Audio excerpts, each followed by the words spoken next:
This is the Balanced Advisor Podcast with Dr. Travis Perry, helping financial advisors like you achieve balance in their lives. Welcome, everyone, to another episode of the Balanced Advisor Podcast. I am your host, Dr. Perry. Today, I have with us in studio Justin Goodbread. Justin founded Heritage Investors in 2009 to help individuals, business owners, and retirees attain their financial goals. Justin also founded Heritage Business Advisors in 2019 to help business owners of all types realize their full potential. In 2022, Heritage Investors and Heritage Business Advisors were acquired by WealthSource and its affiliates. He and his family enjoy exploring natural historical sites, working on his farm, playing the piano and saxophone, eating pizza, and being active with the family's church life. Welcome, Justin, to the show. Thanks, Travis, for having me, brother. Absolutely. I've enjoyed getting to know you a little bit on the pre-show and learning about your family's church life and what you guys are doing. We'll get into that later as we get to talk about balance today.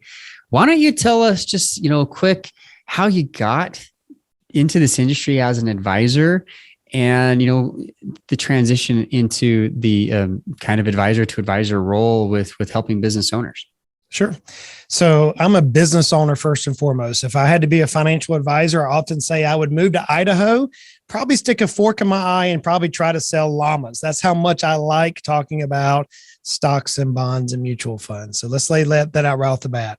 So I'm a business owner. I started my first business when I was 15. I sold it when I was 22 after meeting the love of my life, the beautiful Miss Emily. And we moved from South Georgia, where I was born and raised, up to the mountains of East Tennessee, which is where we now reside. Whenever we moved up here, somebody with Ameriprise found my resume and they dared me a considerable amount of money to pass the Series 7 to 66 in the life accident health exam within 30 days. And I took the dare. I didn't know what I was getting in for, but I passed the exams nonetheless with Ameriprise. A week after I passed those exams, corporate shut down that office. It was a baby bird kind of hatching office. And so here I am with all these licenses, not knowing anything. And I found myself in a financial planning office not too long thereafter. And so my career started kind of rocky, not really knowing even what a financial advisor was. And candidly, to make a few $1,000s just passing some tests to prove I could do it within a 30-day time frame. So from that, brother, to where we're at today has been a journey. It's been fun. I've went through a partnership divorce and then launched Heritage Investors, Heritage Business Advisors, and ultimately Financially Simple, our marketing arm, back through the period of years from 2009 through 2019. I was sitting to answer your last question, part of that question, how did I get started working with business owners? Again, I'm a business owner. I think like a business owner. I had already sold by this point 3 businesses through this whole journey. I'd started some other businesses in the meantime and sold them. So I think like a business owner. And I'm sitting down with a retiree who was not a business owner one day. And he didn't say it, brother, Travis, but he looked at me in a certain way that was like, and in my mind, I said to myself, I'll never forget it. Never forget that moment. He said, basically, again, he didn't say it out loud, but what I read was, dude, I don't give a flying flip about you. Now I'm sitting across the table from this guy and I'm watching his face and it was all self-centered, me. And I'm like, you know what? I don't talk that way. I'm always engaging and I don't want to work with you. So I literally at that moment, and this guy had a multi-million-dollar portfolio. I closed my tablet on my portfolio on my desk. And I said, sir, I'm sorry, but I'm not going to help you. You're not the right person for me. Now, there wasn't anything he did wrong. There wasn't anything that a good advisor would not have been able to help him with. It just, at that moment, I said, I don't want to leave my wife and kids and my farm to come sit across the table from somebody who, as he didn't say it, but I read it, I don't give a flying flip about you. What I quickly found out is I am attracted to me.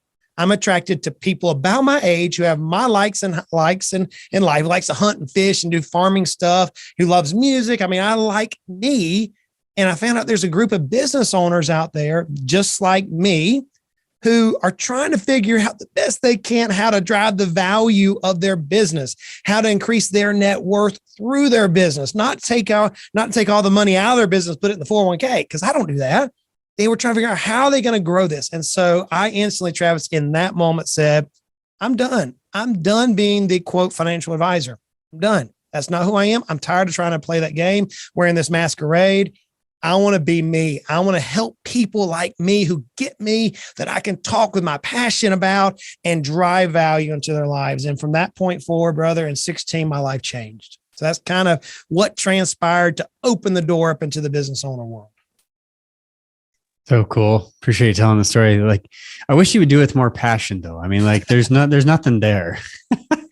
Justin, I like your story is fantastic. It's so cool because you're exactly right. When we talked in the pre-show, like business owners, quite honestly, are typically caring about financial planning until taxes come around, and they care about tax planning until the sale of their business or thinking about the sale, or if they're growing their business and they want to attract and retain some key employees. Like those are the hot buttons. But you're right. Their biggest asset typically is the business. And that's where they're plugging their money in, and that's what they're doing. So you're speaking their language, and you are one of them, which makes you connect with them instantly. And I think there's a lot that as advisors, we can learn from this of like, look at who you've niched with, look at who, who you're helping. It's people that are like you. And social psychology will tell us that's because we like people who are like us. We like people who have the same values. So I love this, man. Well, you know, we're going to be talking about balance today, and you started as an advisor, you've begun some, business consulting, you've been acquired, like you've even had a business divorce, as you've mentioned, like you've been there, you've sold several businesses, and you kind of been there and done that as far as the business world goes. You've had this experience. So let's talk about, with balancing this in your family life, your personal life, having time to eat pizza, like what is your definition of balance? I'm going to probably surprise you. I don't believe there's such a thing as a balanced life. I just don't. I believe there's a thing called a blended life. And I learned early on in life from my father, who barely got out of high school, but he was a very wise man when he was here on this earth. He gave me this statement one time. He said, "Son, wherever you are, be there. Wherever you are, be there." And early in my career, I can remember, babies were coming along with our family as we were growing. As we were growing a business, and I would be torn whenever I'm at home thinking about the business, or whenever I'm at business thinking about home. So what I learned early on was a couple of boundaries that we set up for I'm going to call it balance or blended life. We would set up boundaries that Sundays are sacred to us. It's our family day, period. No questions asked. We go to church and we stay as a family. We don't go out and play with a bunch of other people. It's our family time. That's the way we set it up.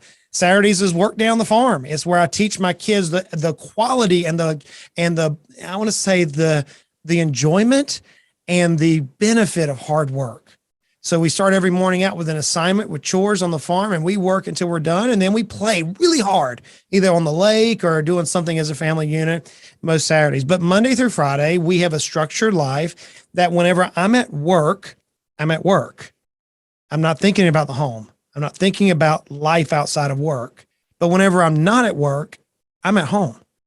And my wife and I got in this routine to where, yes, for me to work 60 or 70 hours is not a complication to our team, to our family, or my business. Or if I want to work 10 hours one week, it's not a complication. What I found in my person, though, to help me through this journey now, almost 30 years, man, as a business owner, is I have to unplug and refresh myself. I'm actually an introvert. I'm very introverted in my personality.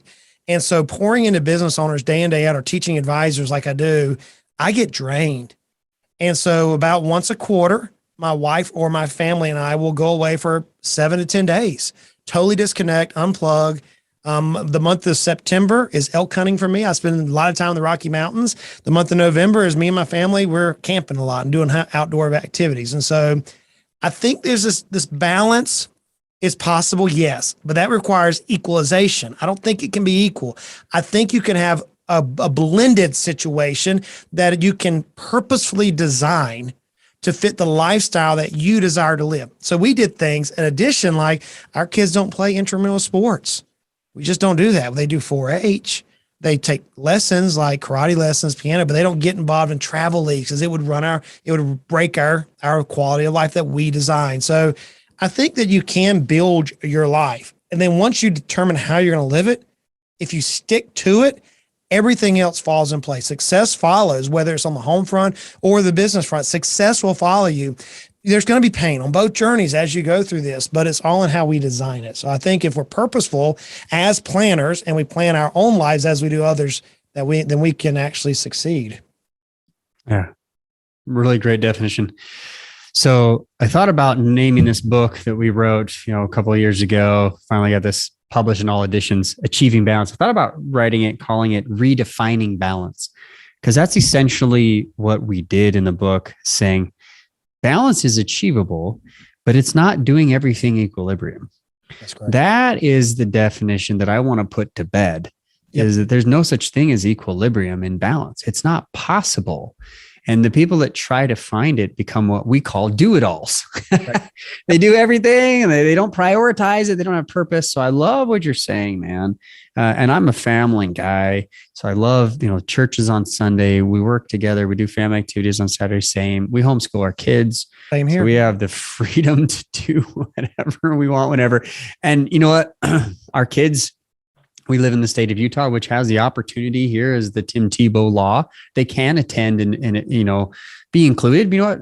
My kids are athletic and they're talented. A lot of times they've chosen not to just because of how much time it involves, and they choose.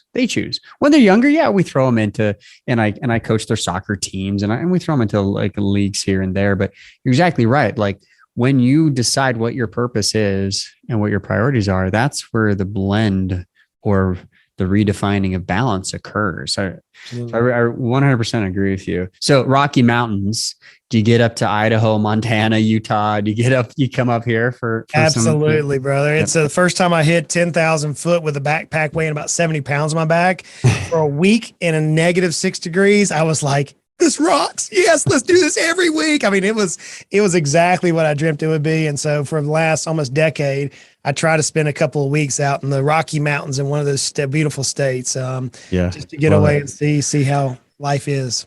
Yeah, that's exactly it, man. So when you're talking, your comment about sticking your fork in your face and living in an Idaho farm, like he doesn't know, like Idaho is beautiful. It is out in the sticks though. Like my wife's from Idaho, so I can make fun of it. But no, this whole area is just gorgeous. It's just beautiful. So very cool. Well, as we're talking about balance, and as you've defined it as this blend and prioritization and purpose, as you're living it that way, living purposefully, what would you say has been some of the biggest struggles as a business owner, as an advisor, as both, of trying to live this out?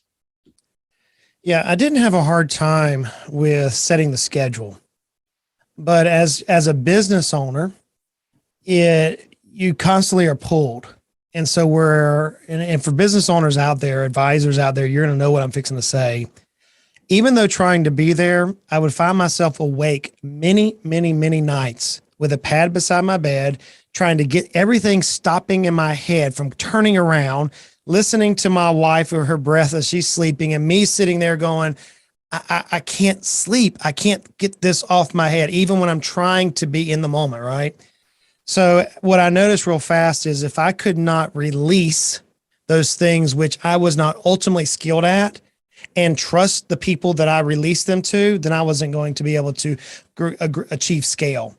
So in 2016, I started hiring advisors that were experts, certified financial planners who could do planning, stock traders who knew how to manage portfolios, decades of experience, newbie advisors who could serve as paraplanners, business coaches who could come into our business coaching, who had MBAs, who were there, who were experts. And I began releasing everything to them. We set up a structure within our company. We built systems and processes. And before the acquisition that transpired this year, our business coach came in and he looked at our structure and he said, Justin, I'm looking at your company that's producing multi-million dollars in revenue as a franchise here. And you've got better systems and processes than firms that are doing $100 million plus in revenue. How in the world do you do this?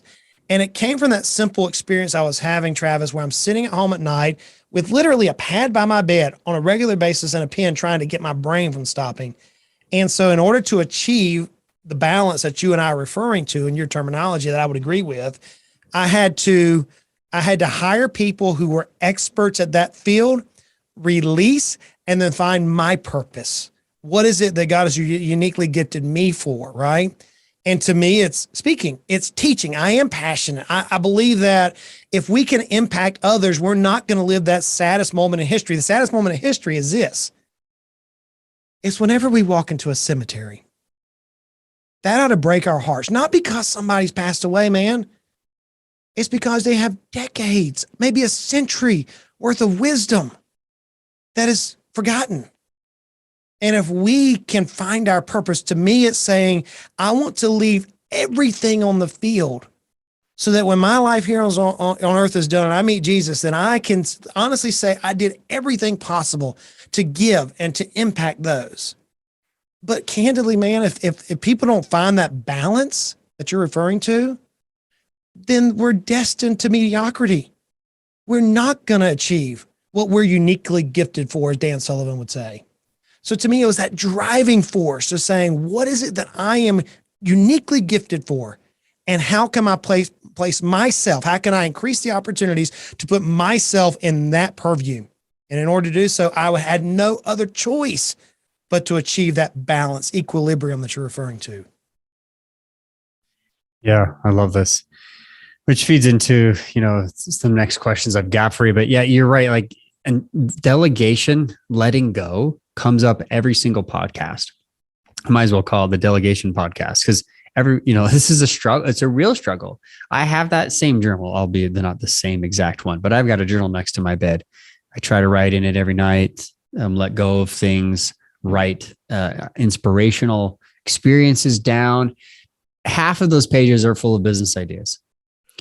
And then I have another one right here on my desk that's only for business journaling, just creativity, right? This is it. If you're watching on the YouTube channel, you can see my notebook here. I just have one. It's not to-dos. It's not tasks. It's ideas. And I've got them, full of them because you're right. Like as a business owner, there's always new things coming. There's always something else that you want to implement. I love that you talk about systems and, delegation. Let's talk about what you think the biggest struggle is with delegation as you're scaling, as you're growing, and this benefits advisors and business owners out there. What are some of the biggest issues that you came to? Like, oh man, I'm scaling so well, or I'm delegating and this is not working. And all of a sudden, whammo, these things came up. What was it for you? So for me, I think of business very uniquely. I believe there's 8 key areas of business. And I talk about this in both of my books, The Ultimate Sale and Your Baby's Ugly. And you can check it out on Financially Simple Podcast. I have 400 episodes talking about this, as well as a blog called the financiallysimple.com that has probably 1,800 articles written around these topics, right? So there are 8 key areas of business. You have planning your business, leadership, sales and marketing, people, operations, finance, and risk management. 8 key areas. We are uniquely gifted in one of those areas. Most advisors are going to find themselves in that CEO position mindset, many advisors, because of what we have to do to succeed in this particular industry. So many times we're a D personality. We're dominant or we're influential. We're fun loving and people want to be around us. That's typically where our advisor field is located. So we fall in that planning and leadership component. Just like Travis, I am uniquely gifted. My wife is uniquely gifted, but she is the total opposite of me. Oftentimes I tick her off to no end, right? I mean, I know how to make that girl mad and she knows how to do the same because we're completely opposites and opposites attract, as we all know. The day that I learned or applied what we often see through psychology, that we often see through life in general, the balance or the equilibrium of business. And I'm sitting here saying, you know what? I'm good at planning. And I am a great leader. I can get people motivated and I know how to show them where we're going. I'm a great visionary, but I am not a good manager. Don't ask me to listen to the whims of employees. It drives me crazy. Again, I assume stick a fork in my eye, right? That's not who I am. The hardest thing about delegation is that the rookie mistake is we go out and attract like. Just like we want to work with that business owner, we want to work with other people that think like us, that don't challenge us, that don't ruffle our feathers too much, right? That's the danger. If you want to truly delegate, then my advice is this. I give this to business owners every single day. At the end of the day, take your phone, pull out your recorder on your phone, and dictate the things that you did that day that wasn't worth your time, worth your energy, or frustrated you. And chances are it's directly opposite your personality profile. That is your first hire. that is the person you bring on board. And as you bring that person on board and you work and you wrestle and you struggle with them meshing the partnership together as employees, so to speak, you're going to find out that the two of you have a weakness, and that's the second or third person you hire, right?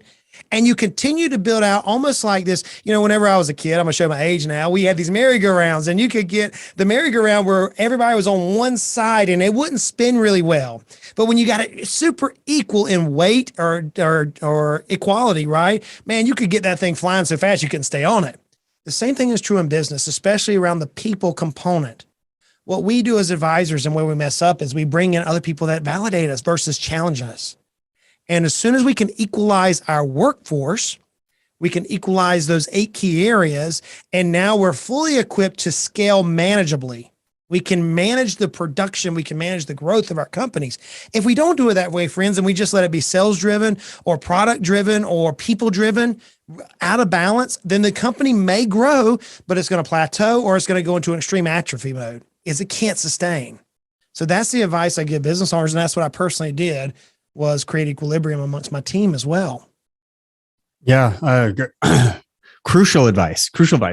I spend a lot of time helping advisors figure out what their sweet spot is. I write about that in Achieving Balance.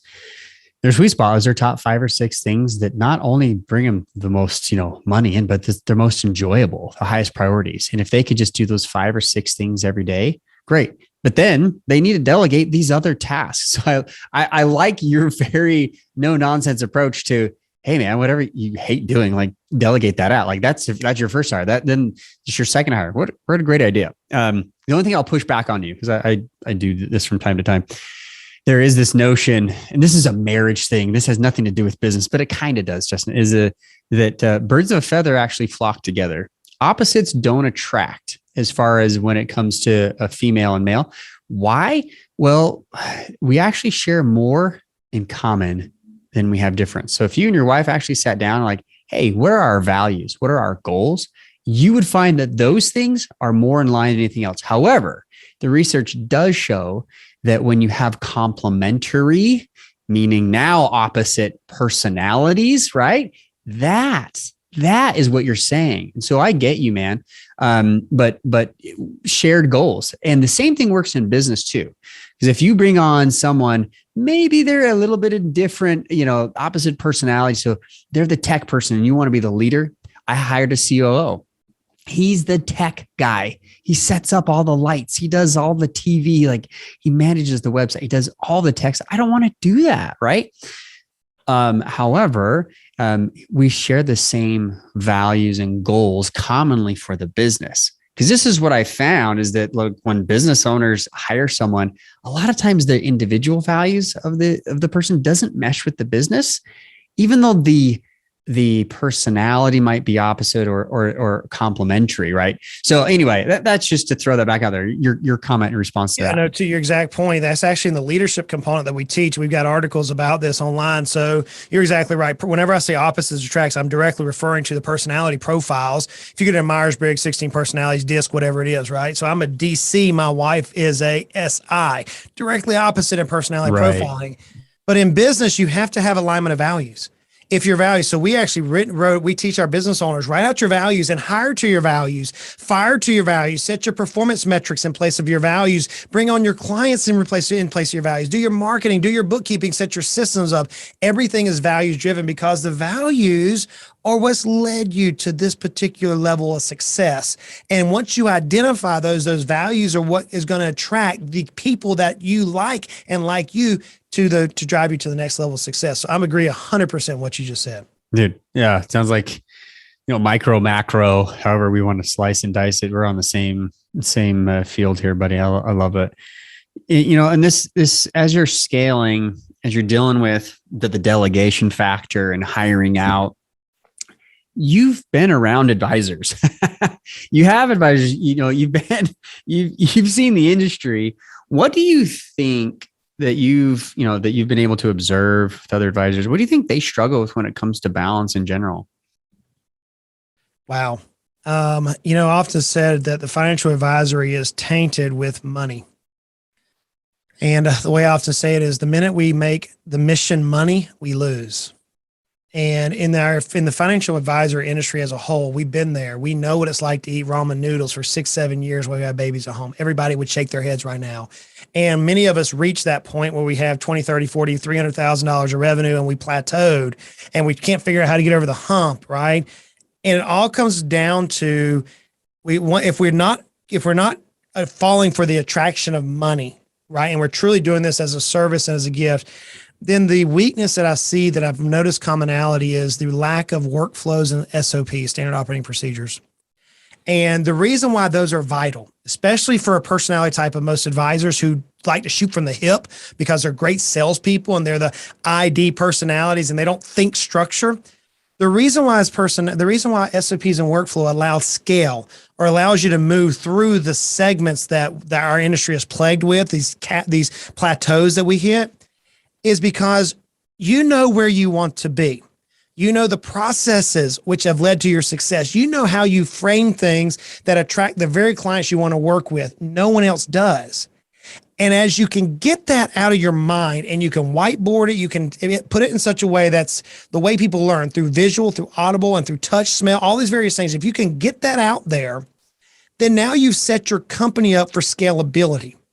I think the number one weakness that I consistently see over and over and over again is that the lack of workflows, which is the meta narrative. It's the high level. Where are we going to go from point A to point B? And then the SOPs are the downlines. If we're going to open an account, how many steps are there actually to open an account? The way I teach it with our business owners, I say, I want you to tell me how to clean the office. And the very first thing they say is, well, you get the vacuum. And I say, time out. What vacuum? They're like, what do you mean, what vacuum? With the vacuum in the closet? Well, you didn't tell me to go to the closet. There's a vacuum in the closet? Well, yeah, get the vacuum out of the closet. Okay. Then you want your vacuum in the office. Well, time out. What do you mean vacuum? Do you mean plug the vacuum in? They're like, Justin, that's absurd. And I'm like, no, it's not. I want you to think downline to where you're teaching my 15-year-old exactly what you want.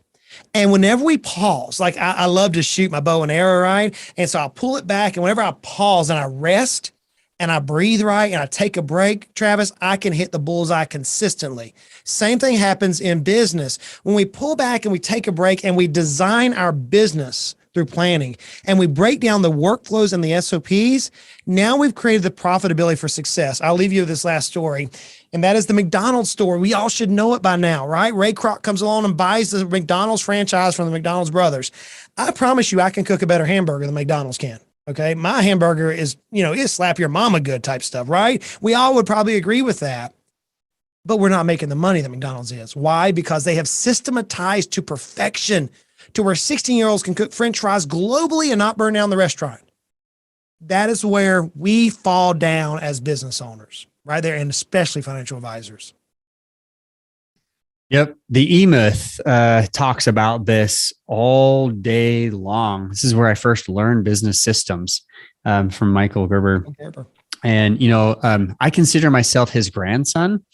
I don't look anything like him. We're not genetically related. But one of his first coaches coached me on systems. And I was like, oh, these are great, but we really need to add the personal components. And that's how I got to this definition of balance. And you'll see that throughout the book, Achieving Balance. We talk about systems all day long, and I give a wink and a nod to Gerber and what he's done. And you're exactly right. If we don't nail these systems, how can you delegate that? How can you delegate that? How can you say, oh yeah, you just manage the website? Holy cow, that's a lot harder than pulling out the vacuum and getting started with, vacuuming the suite. But you're exactly right. You've got to have SOPs in place. You need to have systems and processes that anyone can follow. And then obviously, as we're working up the chain to more higher important tasks, then you still need to have even more systems in place, right? Because those things are more and more crucial.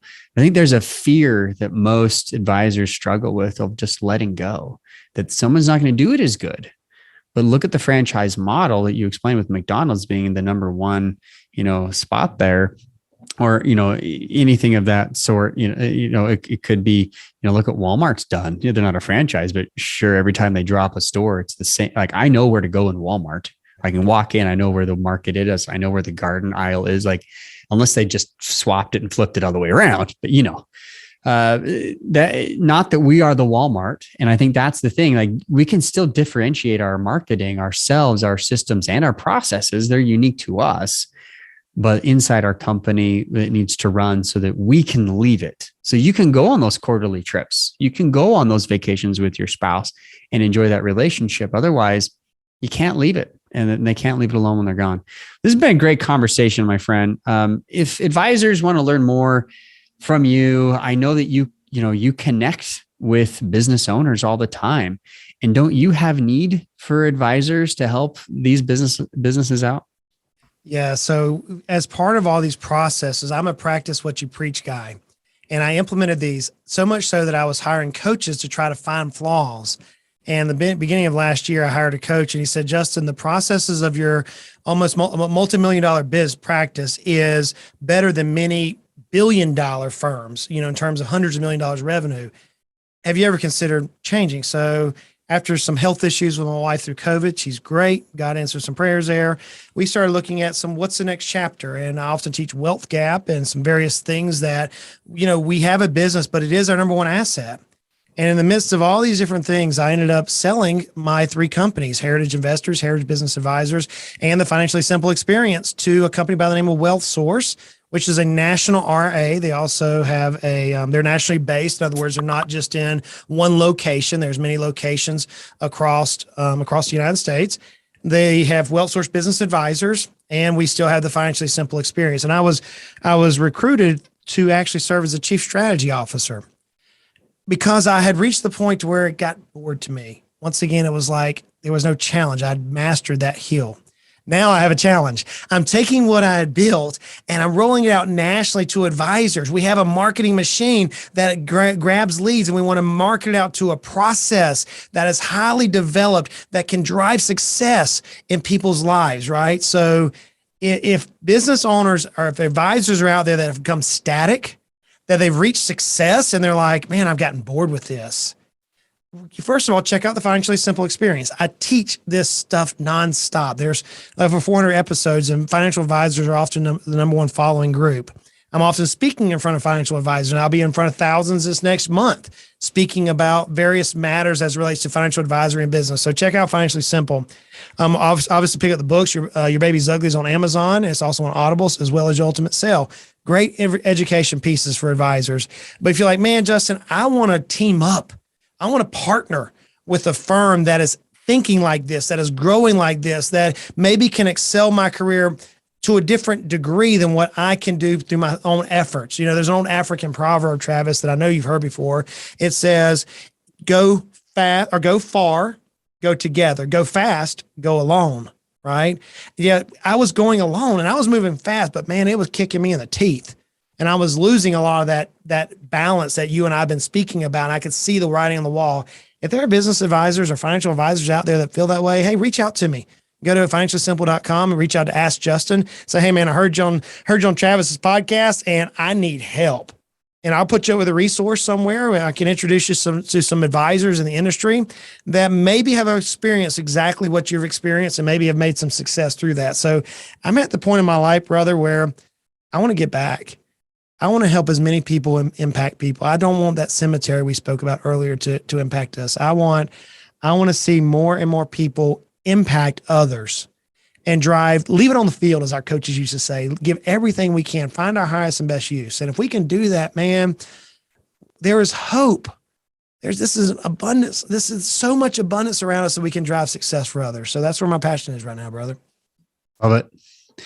And you do put your, money where your mouth is. You walk the walk. I know that you and your wife are, going to be doing and have been doing other things related to church mission projects and orphanages. And my hat's off to you, because you're at the point in your life where you're able to basically reinvest your time into these projects.